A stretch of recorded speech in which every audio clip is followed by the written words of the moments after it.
ఓం నమో వెంకటేశాయ. వర్ణాశ్రమధర్మ పూజ్య తీర్ణశ్రమ సిద్ధ సేవ్య గోవింద గోవింద. వేదేన బోధితకృతిం బహుమన్యమానః మోదేన తాదృశకృతిం బహుధాచరముశ్చ. బోధేన బంధకకృతిం తు జిహాసమానో భేదేన వర్జితకృతిం చ భవంతమీడే అని అఖిలాండకోటి బ్రహ్మాండ నాయకుడు దేవదేవుడు శ్రీ వెంకటేశ్వర స్వామి వారిని భక్తిగా ప్రార్థించుకుంటూ శ్రీశుకుల వారు ఉపదేశం చేసిన శ్రీమద్భాగవతం యొక్క అధ్యయన కార్యక్రమాన్ని మనం ప్రారంభించుకుందాము. ప్రారంభంలో యథాప్రకారం ప్రార్థనా శ్లోకాలను పఠించుకుని మంగళాచరణం చేసుకుందాము. శ్రీ గురు ప్రార్థన. గురుర్బ్రహ్మా గురుర్విష్ణు గురుర్దేవో మహేశ్వరః గురుః సాక్షాత్ పరం బ్రహ్మ తస్మై శ్రీ గురవే నమః. శ్రీనివాస ప్రార్థనా. చంచలా సేవ్య పాదాయ చంచలానాం హితాయ చ చంచలాన్యసు తత్వాయ శ్రీనివాసాయ తే నమః. అథ సంకల్పః.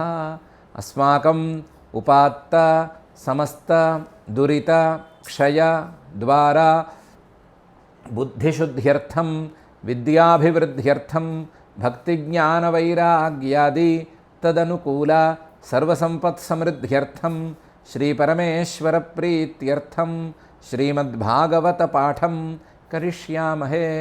అస్య శ్రీమద్భాగవత స్తోత్ర మహామంత్రస్య నారద ఋషిః బృహతి ఛందః శ్రీకృష్ణః పరమాత్మా దేవత బ్రహ్మబీజం భక్తిశక్తిః జ్ఞానవైరాగ్యే కీలకం.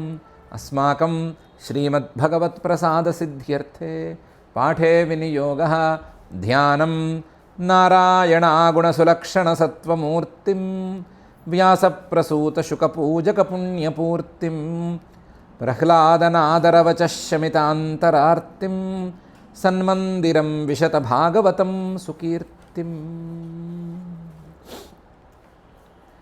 శ్రీ గురుభ్యో నమః. ఈ స్కంధంలో ఇప్పటికీ 10 అధ్యాయాలు పూర్తయినాయి. ఈ 10 అధ్యాయాల్లోనూ భక్తి జ్ఞాన యోగాలను గురించి చాలా విస్తృతంగా నిరూపణ చేసి చూపించారు. భక్తి అనేది ప్రహ్లాదుడితో మొదలుపెట్టి ఏ విధంగా ఆయన యొక్క భక్తి ఉంది అని భక్తి లక్షణాలను చూపించారు. ఆయన తెలుసుకున్నటువంటి పరమాత్మతత్వాన్ని తెలియచేస్తూ జ్ఞానాన్ని గురించి కూడా చక్కగానే చెప్పారు. ఈ భక్తి జ్ఞాన యోగాలను 10 అధ్యాయాలలో చెప్పిన తర్వాత ఈ భక్తిని అందుకోవటానికి మనస్సుకి పరిపక్వత రావాలి కదా. ఆ భక్తితో తత్వజ్ఞానాన్ని పొందాలి అంటే ఇంకా కూడా మనస్సు శాంతంగాను స్వచ్ఛంగాను ఉండాలి కదా. ఈ మనస్సు ప్రశాంతంగా ఉండటానికి, స్వచ్ఛపడటానికి, పరిపక్వతను తెచ్చుకోవటానికి కర్మయోగం అత్యవసరం కదా. కాబట్టి కర్మయోగాన్ని గురించి చెప్పాలి అని శ్రీశుకుల వారు భావించారు. ఆ భావనతోనే 11వ అధ్యాయంతో మొదలుపెట్టి మిగిలిన ఈ 5 అధ్యాయాల్లో, ఈ స్కంధంలోని 5 అధ్యాయాల్లో కర్మయోగాన్ని విస్తృతంగా చెప్పడానికి పూనుకున్నారు. దాంట్లో 11వ అధ్యాయంలో మొదట్లో శ్రీశుక ఉవాచ, శ్రీశుకుల వారు ఇలా మొదలుపెట్టి చెప్తున్నారు. శ్రుత్వేహితం సాధు సభాసభాజితం మహత్తమాగ్రణ్య ఉరుక్రమాత్మనః యుధిష్ఠిరో దైత్యపతేర్ముదాన్వితః పప్రచ్ఛ భూయస్తనయం స్వయంభువః అని.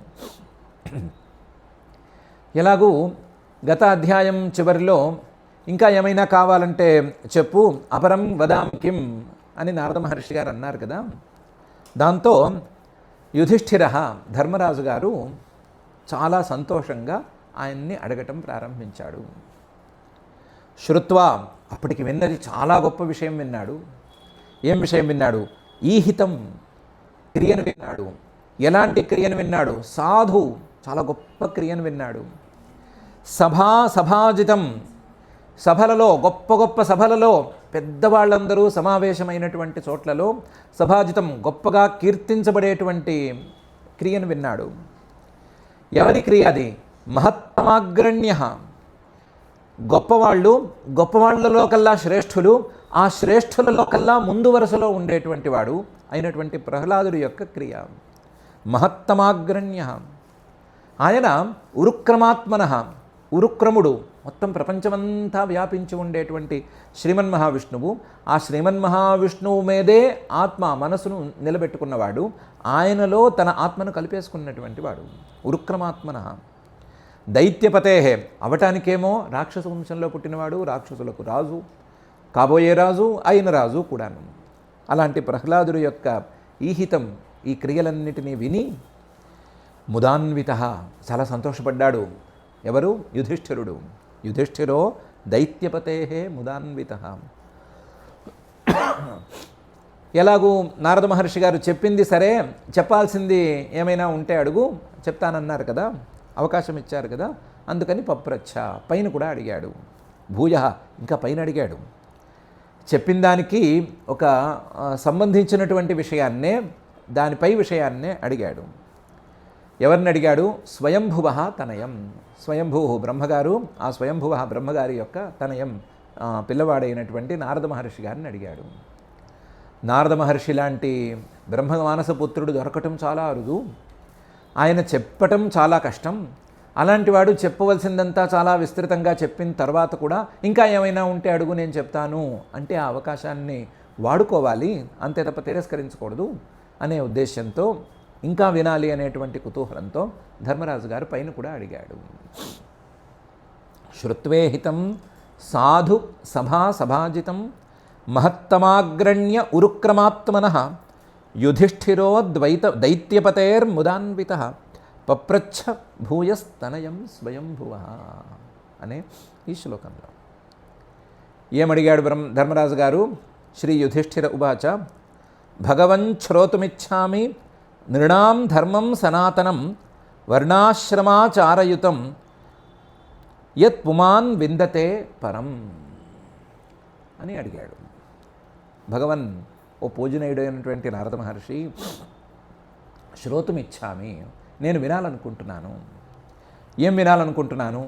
నృణాం ధర్మం, మానవుల యొక్క ధర్మాన్ని, మానవులు చేయవలసినటువంటి ధర్మాన్ని వినాలనుకుంటున్నాను. అందులోనూ మానవులు చేసేటువంటి క్రియలు, మిగతా క్రియలు నాకు అక్కర్లేదు. నృణాం ధర్మం సనాతనం. సనాతనం, మానవుడు పుట్టిన దగ్గర నుంచి, అసలు మానవుడు అనే మాట పుట్టిన దగ్గర నుంచి ఉండేటువంటి శాశ్వతమైన వేదవిహితమైన ధర్మం ఉంది కదా, ఆ సనాతన ధర్మాన్ని గురించి నేను వినాలనుకుంటున్నాను. నిత్యమైన శాశ్వతమైనటువంటి ధర్మాన్ని గురించి నేను వినాలనుకుంటున్నాను. ఆ ధర్మంలో వర్ణ ఆశ్రమ ఆచారయుతం. వర్ణాలు, 4 వర్ణాలు, 4 ఆశ్రమాలు, బ్రహ్మచర్యాది ఆశ్రమాలు, 4 వర్ణాల వారికి, 4 ఆశ్రమాల వారికి ఉండేటువంటి ఆచారాలు, ఇవన్నీ కూడా కలగలిసి ఉంటాయి. వర్ణాశ్రమాచారయుతం. అలాంటి ధర్మాన్ని గురించి నేను వినాలనుకుంటున్నాను. ఎందుకు వినాలనుకుంటున్నాను అంటే, యత్ పుమాన్ విందతే పరం. ఆ వర్ణాశ్రమాచార ధర్మాలని గనక సక్రమంగా పాటించినట్లయితే, వాటిని గనక పట్టుకున్నట్లయితే, ఆచరించేటువంటి పురుషుడు విందతే పరం, దానికంటే గొప్పదైనటువంటి లేదా దానివలన సాధించవలసినటువంటి భక్తి జ్ఞానాలను అందుకోగలుగుతాడు. ఇంతకు వరకు చెప్పినటువంటి భక్తి జ్ఞానం అనేటువంటి శ్రేష్టమైన ఉపాయాలను అందుకోగలుగుతాడు. అలా అందుకునేందుకు వీలుగా ఉండే ధర్మాన్ని గురించి నేను వినగోరుతున్నాను. భగవన్ శ్రోతమిచ్ఛామి నృణాం ధర్మం సనాతనం వర్ణాశ్రమాచారయుతం యత్ పుమాన్ విందతే పరం అని ధర్మరాజు గారు అడిగాడు. అదేంటి, ఈ ప్రశ్నకి సమాధానం ఎవరైనా చెప్పచ్చు కదా, అది నారద మహర్షిని అడగాల్సిన అవసరం ఏముంది? ఎవరిని అడిగినా చెప్తారు. ధర్మం అనేది అక్కడ ఉండే సభలో ఉండేటువంటి వాళ్ళు ఎవరు అడిగినా సరే చెప్పగలిగిన స్థాయిలోనే ఉన్నారు అంటే కాదు. భవాన్ ప్రజాపతే సాక్షాత్ ఆత్మజ పరమేష్ఠిన సుతానాం సమ్మతో బ్రహ్మన్ తపోయోగ సమాధిభి. నిన్నే నేను అడుగుతున్నాను, ఎందుకంటే నీవు ప్రజాపతే సాక్షాదాత్మజ, బ్రహ్మగారికి మానసపుత్రుడివి, ఆయనకి కొడుకువి, సాక్షాదాత్మజ. పరమేష్ఠిన, పూజనీయుడైనటువంటి పరమేష్ఠి పితామహుడి యొక్క పిల్లవాడివి నువ్వు. ఆయనే కదా మానవులకు కావలసినటువంటి ధర్మాన్ని బోధించే వేదాలను ఉపదేశం చేసినవాడు. అలాంటి వాడి పిల్లవాడివి నువ్వు. ఆయనకి చాలామంది పిల్లలుంటే ఉండవచ్చు కాక, కానీ సుతానాం సమ్మత, ఆ పిల్లల్లో నువ్వే అందరికంటే గొప్పవాడివి, లేదా అందరికంటే బ్రహ్మగారికి తండ్రి గారికి ఇష్టమైన వాడివి.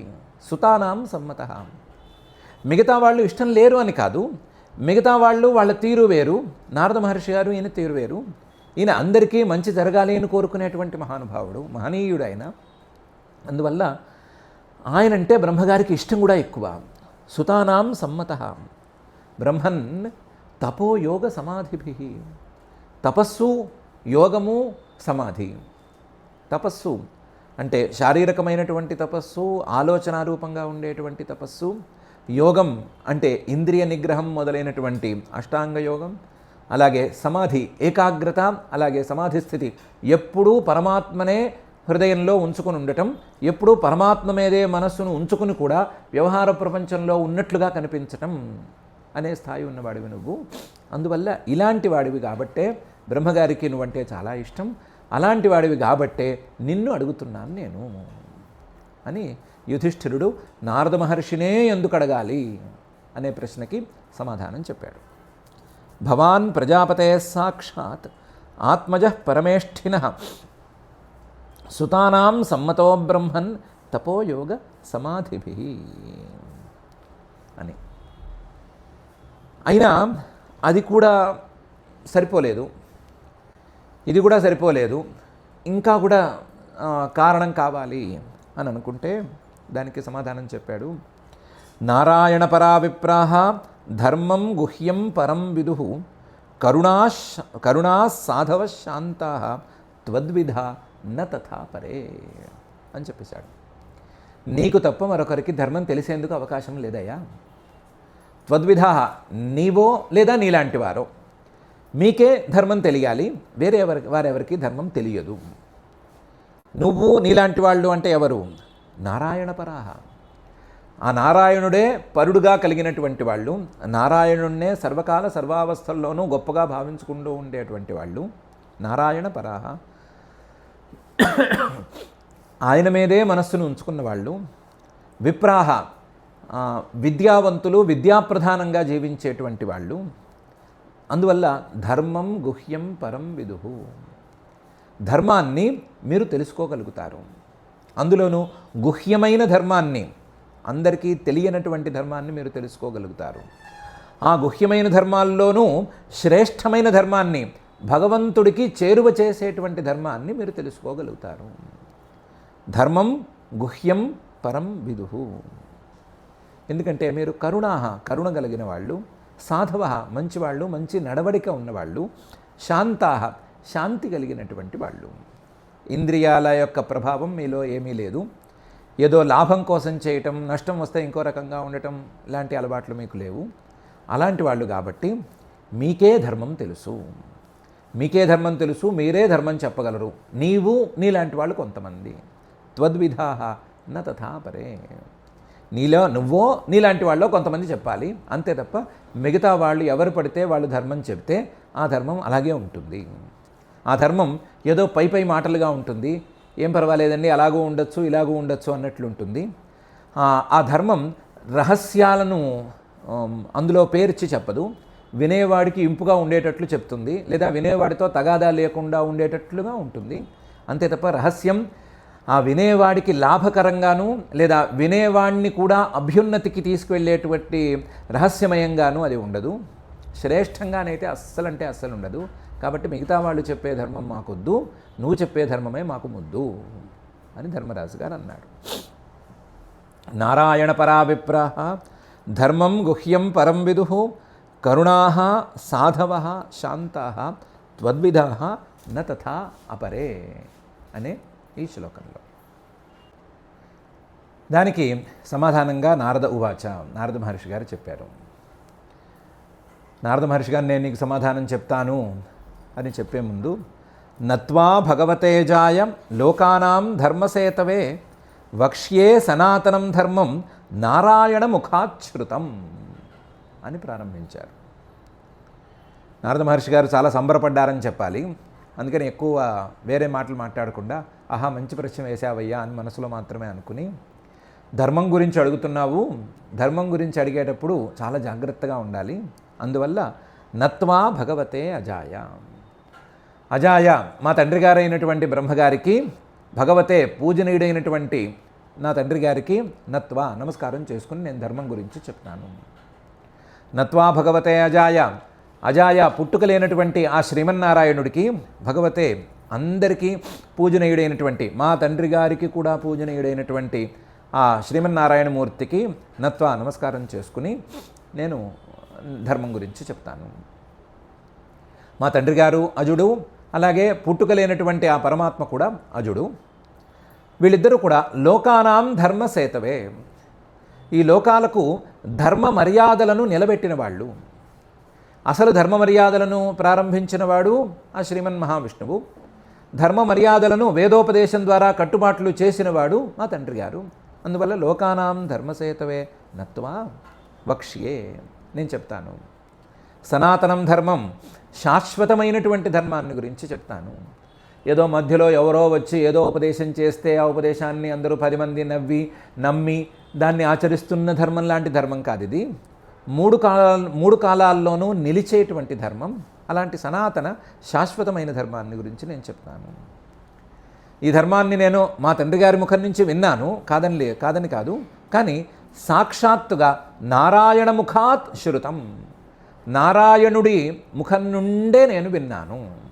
నారాయణుడి ముఖం నుండే నేను విన్నాను. శ్రీమన్నారాయణుడు నాకు చెప్పినటువంటి ధర్మాన్నే నేను మీకు చెప్తాను అని నారద మహర్షి గారు మొదలుపెట్టారు. నత్వా భగవతే జాయ లోకానాం ధర్మసేతవే వక్ష్యే సనాతనం ధర్మం నారాయణ ముఖాచ్ఛృతం అనే ఈ శ్లోకంలో. అదెందుకు మీ తండ్రి గారు చెప్పారన్నా సరిపోతుంది, వేదాల్లో ఉంది అన్నా సరిపోతుంది, ప్రత్యేకించి నారాయణ ముఖాచ్ఛృతం అనే మాట ఎందుకు అంటున్నావు అంటే దానికి ఒక కారణం ఉందండి. యోవతీరి ఆత్మనోంశేన దాక్షాయణ్యాంతు ధర్మతః లోకానాం స్వస్థయేధ్యాస్తే తపో బదరికాశ్రమే అనే కారణం ఉంది. అందువల్ల ప్రత్యేకించి ఈ మాట అంటున్నాను. ఆ శ్రీమన్నారాయణుడు లోకంలో ధర్మాన్ని బాగా ప్రచారం చేయాలి అని అనుకుని ఆ ప్రచారానికి తానే నడుము బిగించి తానే దిగొచ్చాడు. అవతీర్య, ఎలా దిగొచ్చాడు? ఆత్మనః అంశేన, తనలోని ఒక జ్ఞానాంశని ఒక ధర్మాంశని బయట కిందకి దించి ఆ జ్ఞాన ధర్మాంశలతో తాను దిగొచ్చాడు. ఎలా? దాక్షాయణ్యాంతు ధర్మతః, దక్ష ప్రజాపతి గారి ఆడపిల్లల్లో మూర్తి అనే ఆవిడ, ఆ మూర్తి అనేటువంటి ఆవిడ్ని తీసుకెళ్ళి ధర్ముడికి ఇచ్చారు. ఆ ధర్ముడికి మూర్తికి బిడ్డగా తాను దిగొచ్చాడు. ధర్ముడికి మూర్తికి నారాయణుడు అనే పిల్లవాడు పుట్టాడు అనుకున్నాం కదా, లేదా నారాయణ మహర్షి, నరనారాయణుల్లో నారాయణ మహర్షి పుట్టాడు అనుకున్నాం కదా. ఆ నారాయణుడిగా ఆయన దిగొచ్చాడు. ఎందుకు దిగొచ్చాడు? లోకానాం స్వస్థయే, లోకాలలో ధర్మ ప్రచారం కావాలి, తపస్సు అంటే ఏంటో తెలియాలి, ప్రభావం అంటే ఏంటో తెలియాలి, పరమాత్మ ఉన్నాడు అనే నమ్మకం కలగాలి అనే ఉద్దేశంతో లోకాలకు మంగళాన్ని చేయటం కోసం లోకానాం స్వస్థయే అవతీర్య దిగొచ్చాడు. దిగొచ్చినవాడు అధ్యాస్తే, అద్యాపి ఈ రోజుకి కూడా ఇక్కడే ఉన్నాడు, ఈ లోకంలోనే ఉన్నాడు. ఎలా? తపో బదరికాశ్రమే, బదరికాశ్రమంలో కూర్చుని తపస్సు చేసుకుంటూ కూర్చుని ఈ రోజుకి ఉన్నాడు. ఆయన యొక్క సన్నిధానం ఇప్పటికీ ఉంది. అలాంటి ధర్ముడికి కొడుకుగా తానే పుట్టి నేను ధర్ముడి యొక్క బిడ్డను అని చెప్పుకుంటూ ఆ ధర్మాన్ని ఆయన నోటి నుంచి చెప్పుకుంటూ వచ్చాడు. 10 మందికి అర్థమయ్యేటట్టుగా ధర్మ ప్రచారం చేశాడు. ఆయన ధర్మాన్ని గురించి చెప్పినప్పుడు ఆయన నోటి నుంచి నేను విన్నాను. మరి శ్రీమన్నారాయణుడంతటి వాడు ధర్మ ప్రచారం కోసం ధర్ముడికే పిల్లవాడుగా పుట్టి ఆ పిల్లవాడుగా ధర్మాన్ని గనక ప్రచారం చేస్తే ఆయన నోటి నుంచి ధర్మాన్ని వినటం విశేషమే కదా. కాబట్టి అలాంటి విశేష సందర్భంలో విన్న ధర్మాన్నే నేను మీకు చెప్తున్నాను అని నారద మహర్షి గారు చెప్తున్నారు. యోవతీర్యాత్మనోంశేన దాక్షాయణ్యాంతు ధర్మతః లోకానాం స్వస్థయేధ్యాస్తే తపో బదరికాశ్రమే. ధర్మమూలం హి భగవాన్ సర్వవేదమయో హరి స్మృతంచ తద్విదాం రాజన్ ఏన చాత్మా ప్రసీదతి. ఎక్కువ ఇంట్రడక్షన్లేమొద్దు. మొదలు ధర్మానికి ప్రమాణం ఏంటి అని చెప్పేస్తాను. ధర్మం అనేదాన్ని ఎలా తెలుసుకోవాలి, ధర్మం అనేదాన్ని దేన్నైతే నమ్మాలి, ఏ ప్రమాణం నుంచి తెలిస్తే ధర్మాన్ని నమ్మాలి అని చెప్పేస్తాను. ఏమది? ధర్మమూలం హి, ధర్మంలో మూల ప్రమాణం భగవాన్, ఆ శ్రీమన్నారాయణుడే, పరమాత్మే. ఎలాగా? సర్వవేదమయో హరి, సర్వవేదాలు ఆయన యొక్క శబ్దస్వరూపాలు. దానికి శబ్దబ్రహ్మ అని పేరు. ఆ శబ్దబ్రహ్మ మొత్తం ఈయన యొక్క స్వరూపం. అందువల్ల సర్వవేదమయ, సర్వవేదాలు ఆయన యొక్క రూపాలే. ఆ వేదాలలో ఉండేదే ధర్మం. అంటే పరమాత్మ చెప్పిందే ధర్మం, పరమాత్మ జీవుడికి చెప్పిందే ధర్మం. పరమాత్మ కాక వేరెవరు చెప్పినా అది ధర్మం కాదు. దానికి ధర్మం అని పేరు పెట్టుకుంటే అది తప్పే అవుతుంది. వేదంలో తప్ప మరెక్కడ ఉన్నా దాని పేరు ధర్మం కాదు, దానికి వేరే ఏదో పేరు పెట్టుకోవాలి. ధర్మం అనే పేరు మాత్రం దానికి చెల్లదు. భగవాన్ సర్వవేదమయ హరి. అయితే మూల ప్రమాణం ఇది. ఈ మూల ప్రమాణంతోనే ధర్మం మొత్తం తెలుస్తుంది అని చెప్పలేము. ఎందుకంటే దీని యొక్క కాంప్లికేషన్స్ చాలా ఉన్నాయి. అందువల్ల స్మృతంచ తద్వినాం, ఎవరైనా ఈ వేదాలను విని అర్థం చేసుకుని అందరికీ అర్థమయ్యే భాషలో గనక రాస్తే వాటికి స్మృతులు అని పేరు. తద్విధాం, వేదాలను సరిగ్గా అర్థం చేసుకున్నటువంటి మహానుభావులు, మహర్షులు రాస్తే వాటికి స్మృతులను పేరు. ఆ స్మృతులు కూడా ప్రమాణమే. వేదాలు కొంచెం దూరంలో ఉన్నాయనుకున్నా వాటికంటే ఒక్క అడుగు స్మృతులు దగ్గరలో ఉంటాయి. స్మృతంచ తద్విధాం. వేదాలు అపౌరుషేయాలు కాబట్టి ఒక్కొక్కప్పుడు వాటి భాష కానీ, వాటిలో ఉండేటువంటి భావ గాంభీర్యం కానీ, వాటిలో ఉండేటువంటి విషయ కాఠిన్యం కానీ అందట్లేదు అని అనిపించవచ్చు. కానీ ఆ వేదాలను అర్థం చేసుకోగలిగిన సామర్థ్యానికి ఎదిగి దాన్ని అర్థం చేసుకుని దాని ద్వారా విషయాలను మానవులకు అర్థమయ్యేటట్లుగా రాసేవాళ్ళు ఉంటారు కదా, వాళ్ళు మానవులకు దగ్గర వాళ్ళే. వాళ్ళు రాసిన మాటలు, వాళ్ళు ఇటు మానవులకు దగ్గర వాళ్ళు, అటు ధర్మానికి వేదానికి దగ్గర వాళ్ళు. కాబట్టి వాళ్ళు రాసిన మాటలైనటువంటి స్మృతులు కూడా ధర్మానికి ప్రమాణమే. స్మృతం చ తద్విదాం. తద్విదాం, ఆ వేదాలను అర్థం చేసుకుని వాటి అర్థాలను ఆచరించిన వాళ్ళు ఉన్నారు కదా, వాళ్ళే కదా తద్విదాం. వాళ్ళు రాసిన మాటలు ఎంత ప్రమాణంలో చ వాళ్ళు చేసినటువంటి క్రియలు కూడా, వాళ్ళ నడవడిక కూడా అంతే ప్రమాణం. ఆ స్మృతికర్తలు, మహానుభావులు, మహర్షులు వాళ్ళ నడవడిక కూడా అంతే ప్రమాణం. వాళ్ళ నడవడికను చూసుకుని ఈ సందర్భంలో వీళ్ళు ఇలా ఉన్నారు అంటే మనం కూడా దాని ప్రకారం నడుచుకోవచ్చు, తప్పులేదు. కాస్తంత ఆలోచించాలంతేను. వాళ్ళు ఏ విధంగా చేశారు, ఏ పరిస్థితుల్లో చేశారు, నిజంగా అలాంటి పరిస్థితులు మనకున్నాయా లేవా అని చూసుకుని కాస్త కామన్ సెన్స్ వాడి దాన్ని ఫాలో అయిపోవచ్చు. స్మృతం చ తద్విదాం. రాజన్, ఓ ధర్మరాజా, ఇది కాక ధర్మాలు రకరకాలుగా ఉంటూ ఉంటాయి. ఏనచ ఆత్మ ప్రసీదతి. ధర్మాచరణ చేస్తే మనస్సు ప్రశాంతంగా ఉండాలి, ప్రశాంతంగా మనస్సు ఒప్పుకోవాలి. లేదా ధర్మాలు 2-3 ఉంటే ఆప్షన్స్ ఉన్నప్పుడు ఆ ఆప్షన్స్లో ఏదో ఒక వైపుకు మనస్సు ఒగ్గుతుంది. ఆ మనస్సు మొగ్గే వైపు, మనస్సు ఎటువైపు వెళుతుందో, మనస్సుకు ప్రసన్నత ఏ ఆప్షన్లో కలుగుతుందో దాన్ని కూడా తీసుకోవచ్చు. కాబట్టి మానసిక ప్రశాంతత లేదా మానసిక తుష్టి, మనసులో అలా అనిపించింది అని అనిపించేది కూడా ధర్మ ప్రమాణంగా స్వీకరించవచ్చు. అయితే ఇందులో కూడా చాలా కాంప్లెక్సిటీ ఉంది. తొందరపడి దీన్ని నిర్ణయించకూడదు. దీన్ని నిర్ణయించడానికి ధర్మశాస్త్రంలోనూ మీమాంసాది గ్రంథాల్లోనూ చాలా విస్తృతమైన విచారణ ఉంది. ఎవరికి పడితే వాళ్ళకి ఏది పడితే అది నచ్చితే చేయడానికి వీలు లేదు. దానికి కూడా కొన్ని హద్దులు ఉన్నాయి, కొన్ని నియమాలు ఉన్నాయి. దాని ప్రకారం చేసుకోవాలి. ఎవరికి పడితే వాళ్ళకి ఇది వర్తించదు అనే మాట ఉంది. కానీ మనం సామాన్యంగా మాట్లాడుకున్నది ఆప్షన్స్ విషయంలో ఏదో ఈ దారి ఉంది, ఆ దారి ఉంది, ఇది ఉంది, అది ఉంది అని అనుకునే సందర్భంలో ఎటు వెళ్ళాలి అని అనిపిస్తే ఆత్మనస్తుష్టిరేవచ, అటువైపు వెళ్ళచ్చు అని నారద మహర్షి గారు చెప్తున్నారు. ధర్మమూలం హి భగవాన్ సర్వవేదమయో హరి స్మృతంచ తద్వినాం రాజన్ ఏన చాత్మ ప్రసీదతి అనే ఈ శ్లోకంలో. దీన్నే యాజ్ఞవల్క్య మహర్షి గారు ఇంకా క్లియర్గా చెప్పి పెట్టారు. శృతి, స్మృతి, సదాచార, స్వస్య చ ప్రియమాత్మనః, సమ్యక్ సంకల్పజ కామః, ధర్మమూలమిదం స్మృతం అని. ధర్మానికి మూలం అంటే ఏం చెప్పాలి? శృతి వేదాలు, స్మృతి ఆ వేదార్థాన్ని సరిగ్గా తెలుసుకుని ఆచరించిన వాళ్ళు రాసినటువంటి గ్రంథాలు, సదాచార వాళ్ళు నడుచుకున్నటువంటి తీరు, అలాగే స్వస్య చ ప్రియమాత్మనః కొన్ని విశేష సందర్భాలలో ఇలా ఆప్షన్స్ తీసుకోవాల్సి వచ్చినప్పుడు మనసుకి ఏది ఇష్టంగా ఉంటుందో అది. మనసుకు ఏది ఇష్టంగా ఉంటుందో అంటే సమ్యక్ సంకల్పజ కామః, మనసులో మంచి సంకల్పం ఉండాలి, మంచి కామన ఉండాలి. అలాంటి కామనతో ఉన్నప్పుడు అలాంటి మనస్సులో కలిగేటువంటి తుష్టి అనే దాన్ని కూడా ధర్మ మూలంగా తీసుకోవచ్చు అని యాజ్ఞవల్క్య మహర్షి గారు చెప్పారు. మనువు గారైతే చాలా ప్రసిద్ధమైన డైలాగ్ ఇది. వేదోఖిలో ధర్మమూలం స్మృతిశీలే చ తద్విదాం ఆచారశ్చైవ సాధూనాం ఆత్మనస్తుష్టిరేవచ అని 4 పాదాల్లో 4 విడగొట్టి చెప్పారు. వేద అఖిల ధర్మస్య మూలం, వేదం మొత్తం ధర్మానికి మూలం. వేదంలో ఏ అక్షరము ధర్మానికి మూలంగా లేకుండా లేదు. వేదోఖిలో ధర్మ మూలం. స్మృతిశీలే చ తద్విదాం, ఆ వేదార్థాన్ని తెలుసుకున్న వాళ్ళ యొక్క గ్రంథాలు కానీ వాళ్ళ యొక్క నడవడిక కానీ ధర్మానికి మూలం అవుతుంది. వేదమూలంగా ఉండేటువంటిది అంతా కూడా ధర్మమూలం అవుతుంది.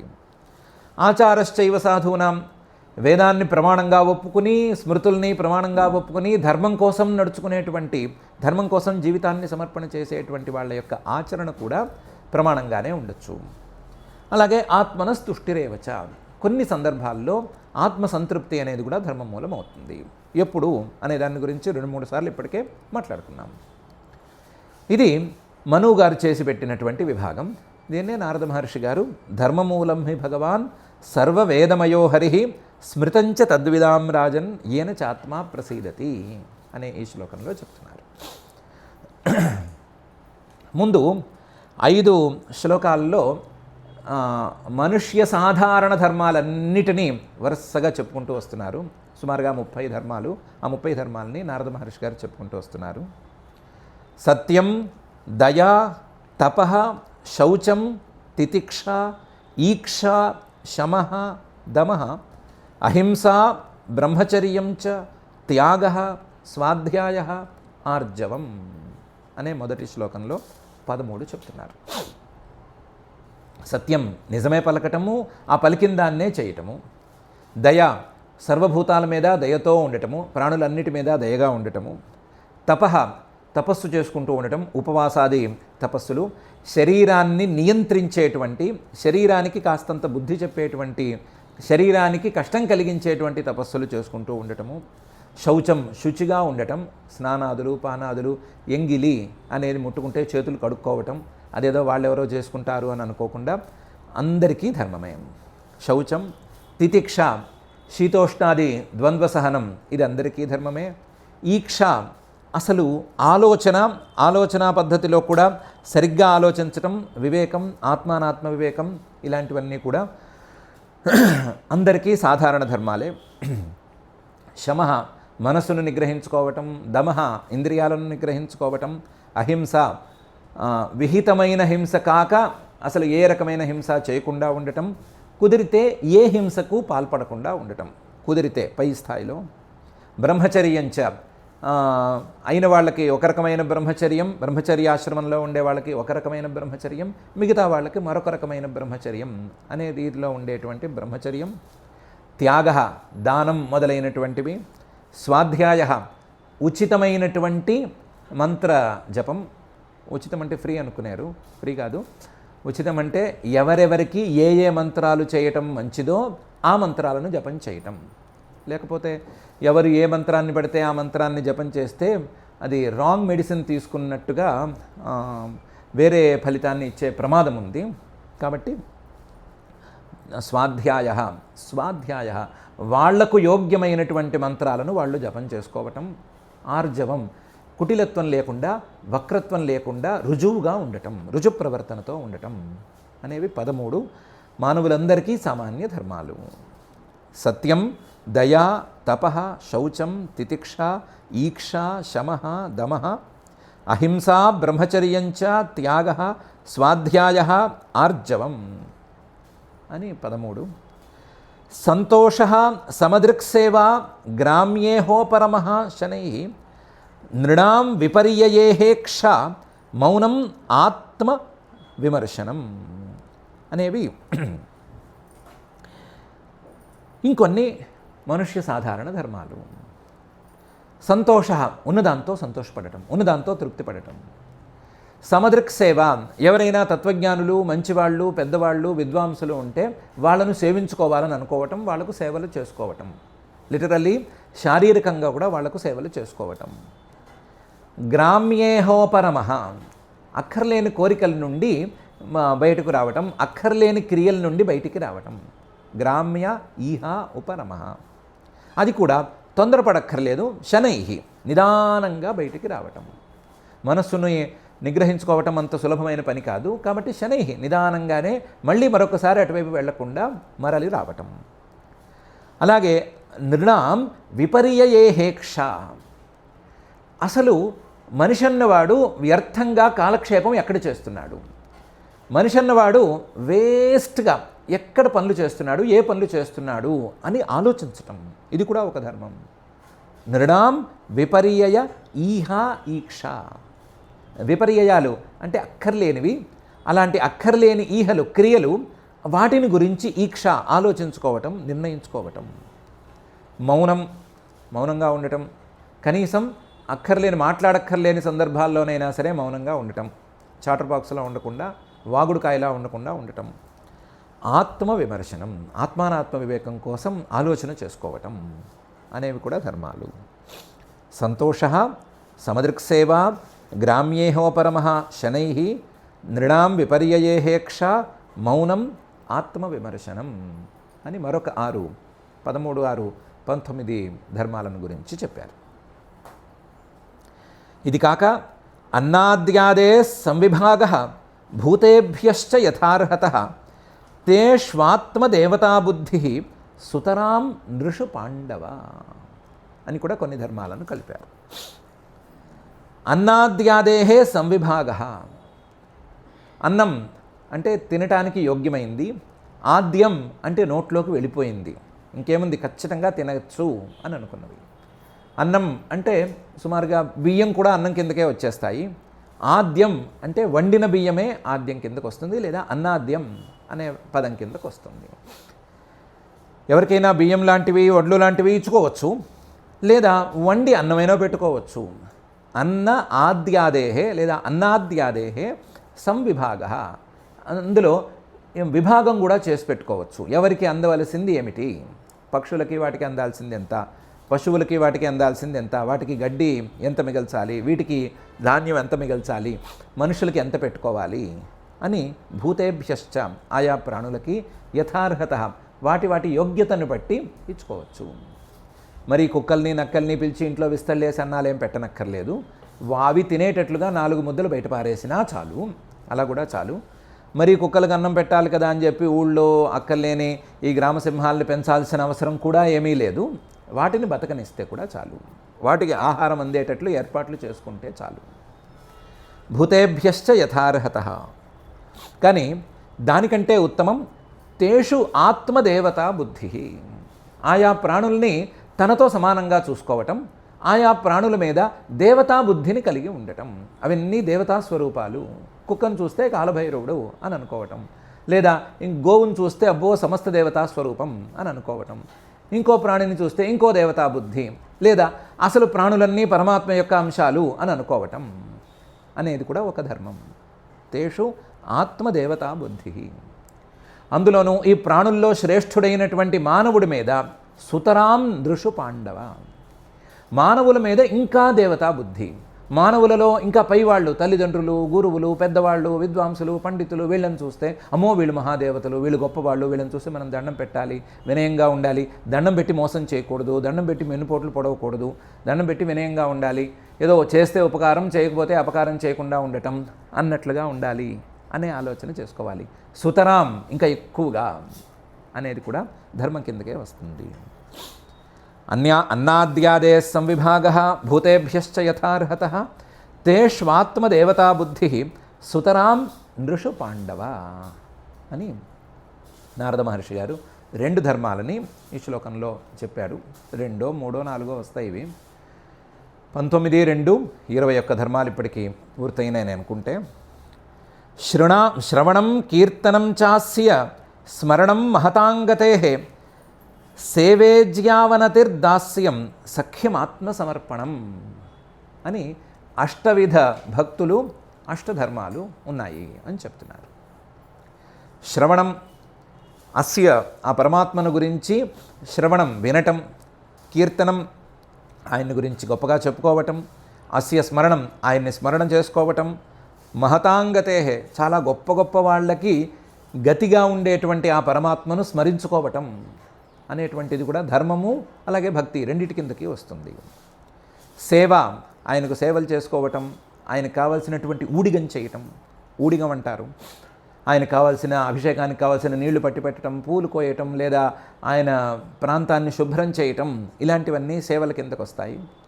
ఇజ్య, ఆయన్ని పూజించుకోవటం, అవనతి నమస్కారం చేసుకోవటం, దాస్యం మొత్తం ఉన్నదంతా సమర్పించుకుని నాకంటూ ఏమీ లేదు ఉన్నదంతా ఆయనదే అని అనుకోవటం, వెట్టి చాకిరీకైనా సిద్ధపడటం ఆయన విషయంలో, సఖ్యం ఆయనతో స్నేహం చేయటం, ఆత్మసమర్పణం తాను విడిగా లేను అని మొత్తం ఉన్నది ఆయన ఒక్కడే అని సమర్పణ చేసేసేయటం, తన మనస్సును కూడా ఆయనకే ఇచ్చేయటం.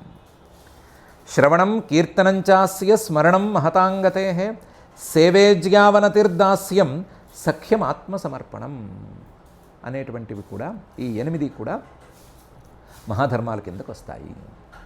ఇంతవరకు చెప్పుకున్న 21కి 8 కలిపితే మొత్తం 29 అయినాయి. ఈ శ్రవణం కీర్తనం విష్ణోహో అని ఇదే అష్టవిధ భక్తిని గురించి ప్రహ్లాదుడు పాపం రాక్షస పిల్లలకి చెప్పాడు.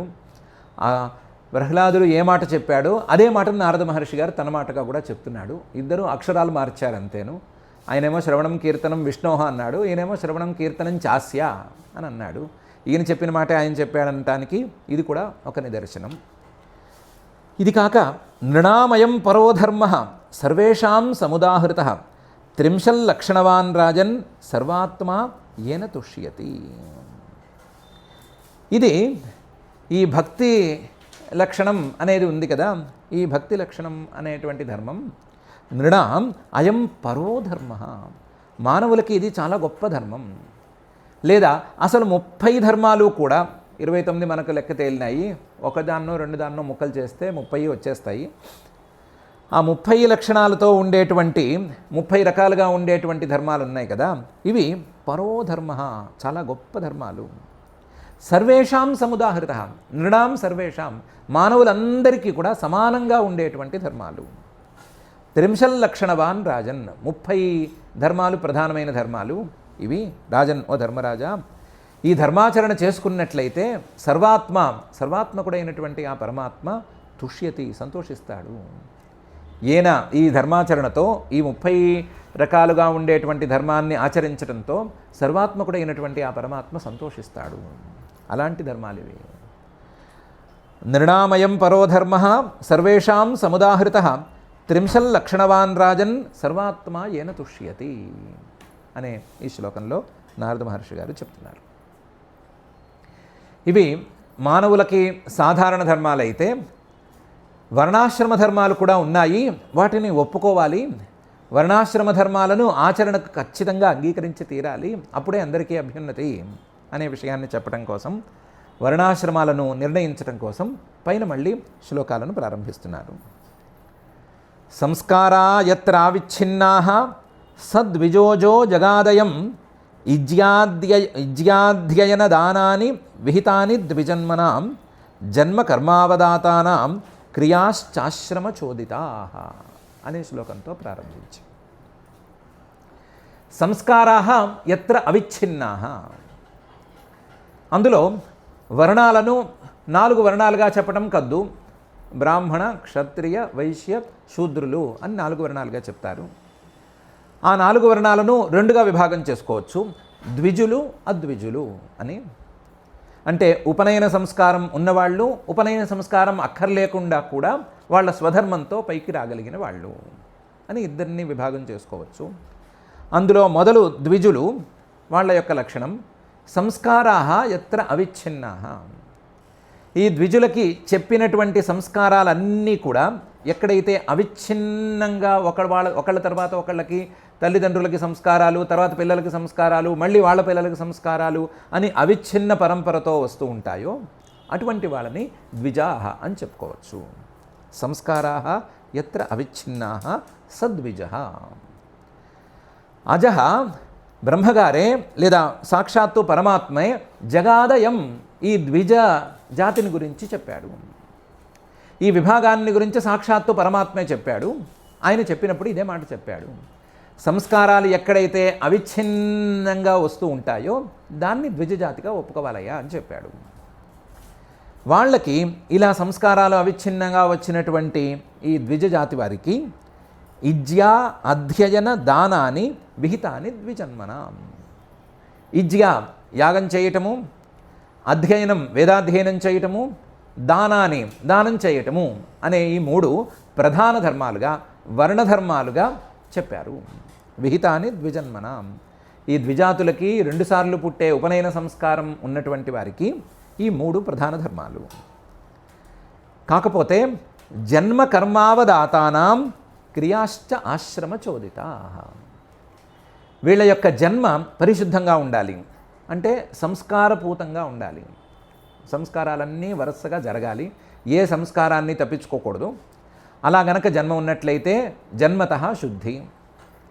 కర్మ వాళ్ళ యొక్క క్రియలు కూడా పరిశుద్ధంగా ఉండాలి, వాళ్ళ క్రియలలో అధర్మం అనేది జొరబడకూడదు. అలా గనక జన్మ కర్మ అవదాతానాం జన్మతః కర్మతః రెండు రకాలుగాను శుద్ధి ఉండేట్లయితే వీళ్ళ యొక్క ఇజ్యాధ్యయన దానాలు చక్కగా పనికొస్తాయి, బాగా పనిచేస్తాయి. ఇది కాక క్రియాశ్చ ఆశ్రమ చోదితాః. వారికి బ్రహ్మచర్యము, గార్హస్థ్యము, వానప్రస్థము, సన్యాసము అని 4 ఆశ్రమాలు ఉంటాయి కదా. ఈ 4 ఆశ్రమాలలోనూ ఉండేటువంటి క్రియలు విడివిడిగా ఆశ్రమాలకు సంబంధించిన క్రియలు అవి కూడా వాళ్లకు ధర్మాలు. మానవులకు సామాన్యంగా చెప్పినటువంటి 30 ధర్మాలు అందరికీ ధర్మాలే. ఇది కాక ద్విజులుగా పుట్టినందుకు వాళ్లకు ఉండేటువంటి ధర్మాలు ఆచరించవలసిన ధర్మాలే, ఇజ్యాధ్యయన దానాలు. ఇవి కాక ఆయా ఆశ్రమాలలో ప్రత్యేకించి చెప్పేటువంటి ధర్మాలే, వాటిని కూడా ఆచరించుకోవలసి ఉంటుంది అని చెప్పారు. సంస్కారాః యత్రావిచ్ఛిన్నాః సద్విజోజో జగాదయం ఇజ్యాధ్యయన దానాని విహితాని ద్విజన్మనాం జన్మ కర్మావదాతానాం క్రియాశ్చాశ్రమ చోదితాః అనే ఈ శ్లోకంలో. ఇది కాక ఈ 4 వర్ణాల వారికి విడివిడిగా ఉండేటువంటి జీవనోపాయాలను గురించి, ధర్మాలను గురించి పై శ్లోకాల్లో 3 శ్లోకాలలో చెప్తున్నారు. విప్రస్యాధ్యయనాదీని షడన్యస్యాప్రతిగ్రహ రాజ్ఞో వృత్తి ప్రజాగోప్తు అవిప్రాద్వా కరాదిభిః వైశ్యస్తు వార్తా వృత్తి స్యాత్ నిత్యం బ్రహ్మకులానుగః శూద్రస్య ద్విజ శుశ్రూష వృత్తిశ్చ స్వామినో భవేత్ అనే 2 శ్లోకాల్లో ప్రధానంగా పై శ్లోకంలో కూడా. విప్రస్య అధ్యయనాదీని, బ్రాహ్మణుడికి అధ్యయనాదీని షట్. అధ్యయనం, అధ్యాపనం, స్వయం అధ్యయనం చేయటం, మిగతా వాళ్ళకి అధ్యాపనం చేయటం. అలాగే దానము ప్రతిగ్రహ, దానము ప్రతిగ్రహం చేయటం, దానం ఇవ్వటము, అలాగే ఎవరైనా దానం ఇస్తే పుచ్చుకోవటము. యజనము, యాజనము అంటే తాను యాగం చేయటము, ఎవరైనా యాగం చేస్తే వాళ్ళకి సహాయం చేయటము అనేటువంటి 6 కూడా ధర్మాలు. విప్రస్య అధ్యయనాదీని షట్. కాకపోతే ఇందులో 3 జీవనోపాయాలు, 3 ప్రధానమైనటువంటి ధర్మాలు. షణ్ణాంతు కర్మణామస్య 3 కర్మాణి జీవిక యాజనాధ్యాపనే చైవ విశుద్ధాచ్చ ప్రతిగ్రహ అని ఒక ధర్మశాస్త్ర శ్లోకం. మనువు గారు చెప్పిన శ్లోకం ఇది. ఈ 6 కల్మంలోనూ యజన, యాజన, దాన, ప్రతిగ్రహ, అలాగే అధ్యయన అధ్యాపనాల్లో షణ్ణాం కర్మణాం అస్య 3 కర్మాణి అంటే అధ్యాపనము, ఎవరికైనా చదువు చెప్పి బతకటము, లేకపోతే యాజనం, ఎవరికైనా యాగాలు చేయించి లేదా వాళ్ళు చేయవలసినటువంటి ధర్మాచరణ చేయించి వారిచ్చేదాంతో బతకటము, లేదా ఎవరైనా స్వచ్ఛమైనటువంటి బుద్ధితో తమదైనటువంటి సొమ్ముని ఇస్తే ఆ సొమ్మును తీసుకుని బతకటము అనే ఈ 3 జీవనోపాయాలు. మిగతా 3 ప్రధానమైనటువంటి ధర్మాలు. ఈ 6 మిగతా వాళ్ళకి అంటే క్షత్రియులకి అలాగే వైశ్యులకి అధ్యయనము, దానము, అలాగే యాగము 3 ఉన్నాయి. కానీ అప్రతిగ్రహ, ప్రతిగ్రహం అనేది మాత్రం లేదు. ఎక్కడైనా అవసరమైతే యాజనం చేయించుకోవచ్చు కొన్ని కండిషన్స్కు లోబడి. అలాగే అధ్యాపనం కూడా చాలా రేర్ కండిషన్స్లో కనిపిస్తూ ఉంటాయి. అశ్వపతి లాంటి కొంతమంది అధ్యాపనం చేసిన పరిస్థితులు ఉన్నాయి. రేర్ కండిషన్స్ అవి. సరిగ్గా చెప్పుకోవాలి అంటే అధ్యాపనము అలాగే యాజనము ప్రతిగ్రహము అనేది మిగతా ఇద్దరికీ లేదు. ఒకవేళ ఉంటే అధ్యాపనము ఇది యాజనము ఉంటే ఉండవచ్చు కాక ప్రతిగ్రహం అయితే లేదు. ఎవరైనా ఏదైనా ఇస్తే పుచ్చుకోవటం అనేది క్షత్రియులకి వైశ్యులకి చెల్లదు. వారు ఇస్తే పుచ్చుకునే వీలు లేదు, వారికి ఇస్తే విశేషము లేదు. వారు వేరే దారిలో సంపాదించుకోవాల్సిందే. మరి ఎలా సంపాదించుకోవాలి? రాజ్ఞో వృత్తి ప్రజాగోప్తు అవిప్రాద్వా కరాదిభిః. క్షత్రియుడికి క్షత్రియుల్లో చాలామంది రాజులు అవ్వటానికి అవకాశం ఉంటుంది కాబట్టి అలాంటి రాజులయ్యే అవకాశం ఉండేటువంటి క్షత్రియులకి వృత్తి జీవనోపాయం ప్రజాగోప్తు ప్రజలను రక్షించడం ద్వారా రావాలి. ఎలా? అవిప్రాద్వా కరాదిభిః, పన్ను వసూలు చేసుకోవచ్చు, లేదా నేను మీకు రక్షణ ఏర్పాట్లు చేస్తాను, నాకింత మీరు ఏర్పాటు చేయండి అని చేయొచ్చు. దానికి వేరే వేరే దారులు, ప్రస్తుతం అది చెప్పిన పరిచయం కూడా అవ్వని పరిస్థితులు అవి. అలాంటి దారుల ద్వారా క్షత్రియుడు సంపాదించుకోవచ్చు. వైశ్యస్తు వార్తావృత్తి స్యాత్ నిత్యం బ్రహ్మకులానుగః. అదే వైశ్యుడైతే వాణిజ్యము, వ్యవసాయము, అలాగే పాలు, పెరుగు లాంటివి ఉత్పత్తి చేయటం, వీటి ద్వారా అతను సంపాదించుకోవచ్చు. వైశ్యస్తు వార్తావృత్తి స్యాత్. కానీ నిత్యం బ్రహ్మకులానుగః, ఈ వైశ్యుడికి బ్రాహ్మణ కులానికి అనుసరించి ఉండటం, బ్రాహ్మణ కులాల వారిని కనిపెట్టుకుని ఉండటం, వారికి కావలసిన సేవలు చేసుకోవటం అనేది విశేష ధర్మం. వైశ్యస్తు వార్తావృత్తి స్యాత్ నిత్యం బ్రహ్మకులానుగః. అదే శూద్రుడైతే ద్విజ శుశ్రూష, పై 3కి సేవలు చేసుకోవటం. వృత్తిశ్చ స్వామినః, ఎవరికైనా సేవ చేసి ఆ సేవ ద్వారా ధనాన్ని సంపాదించటం అనేది వృత్తి లేదా జీవనోపాయంగా పెట్టుకోవచ్చు అని ఈ 2 శ్లోకాల్లోనూ నారద మహర్షి గారు చెప్తున్నారు.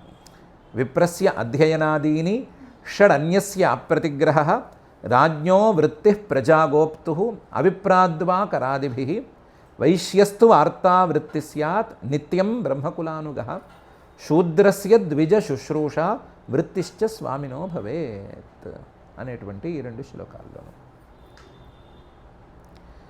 ఇంకా చాలా ధర్మాలను ఈ అధ్యాయంలోనూ చెప్పాలి, ఇంకా చాలా విశేషాలను పై అధ్యాయాల్లో చెప్పాలి. కాబట్టి అన్నీ ఈరోజే పూర్తి చేసుకోవాలని తొందర మనకేం అక్కర్లేదు, నిదానంగానే చేసుకుందాము. ఎలాగూ 30 శ్లోకాలు ఉండే ఈ అధ్యాయంలో 15 శ్లోకాలు ఈరోజు చెప్పుకున్నాం కాబట్టి ఇప్పుడు ఆపుకుందాము. అయితే ప్రధానంగా ఒక విషయాన్ని మాత్రం గట్టిగా పట్టుకుందాము. ధర్మం, దాని గురించి తెలుసుకోవాల్సిన అవసరం ఉంది. ధర్మం, దాని గురించి సరిగ్గా తెలుసుకోవాల్సిన అవసరం ఉంది. ధర్మం, ఆ పరమాత్మ మనకు చెప్పినటువంటి ధర్మాన్ని సరిగ్గా పరమాత్మ వాక్యాలలో, వేదాలలోనూ, ఆ స్మృతులలోనూ, పెద్దవాళ్ళ యొక్క ఆచరణలోనూ, ప్రత్యేక సందర్భాలలో ఆత్మ సంతృప్తి ద్వారాను అర్థం చేసుకోవాల్సిన అవసరం ఉంది.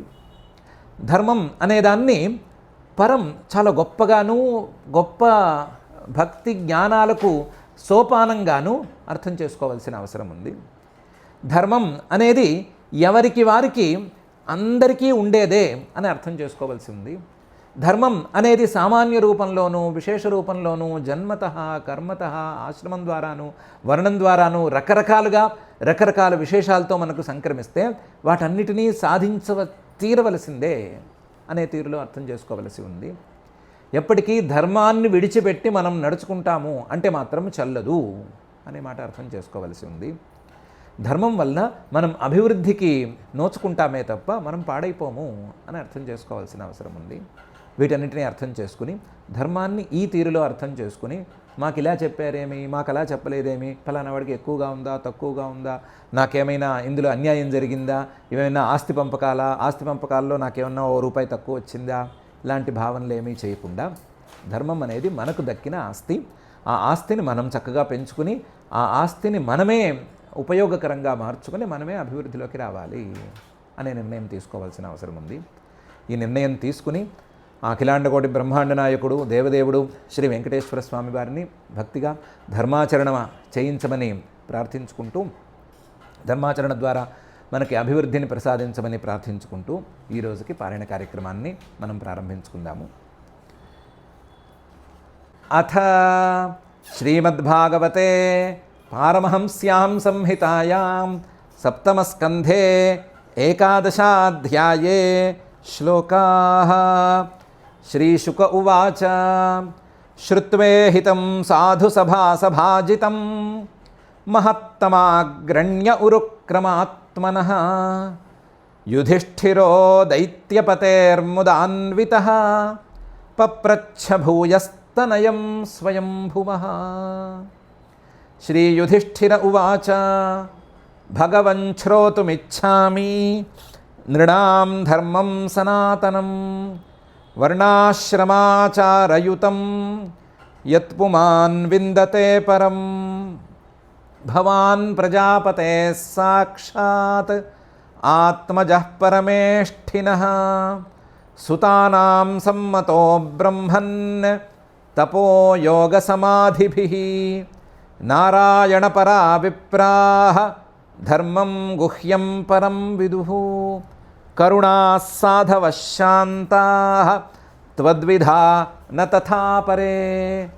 శ్రీనారద ఉవాచ నత్వా భగవతే జాయ లోకానాం ధర్మసేతవే వక్ష్యే సనాతనం ధర్మం నారాయణముఖాచ్ఛ్రుతం యోవతీర్యాత్మనోంశేన దాక్షాయణ్యాంతు ధర్మతః లోకానాం స్వస్తయే ధ్యాస్తే తపో బదరికాశ్రమే.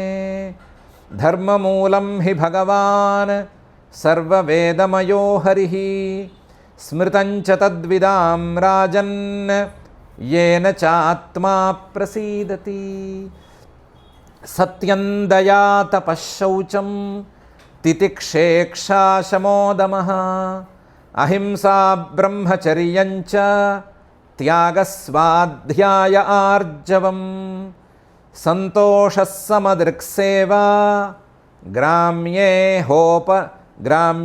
होपरमः शनैः नृणां विपर्ययेहेक्षा मौनमात्मविमर्शनम् अन्नाद्यादेः संविभागो भूतेभ्यश्च यथार्हतः तेष्वात्मदेवता बुद्धिः सुतरां नृषु पाण्डव श्रवणं कीर्तनं चास्य स्मरणं महतां गतेः सेवेज्यावनतिर्दास्यं सख्यमात्मसमर्पणं नृणामयं परो धर्मः सर्वेषां समुदाहृतः त्रिंशल्लक्षणवान् राजन् सर्वात्मा येन तुष्यति संस्कारा यत्र विच्छिन्नाः सद्विजोजो जगादयम्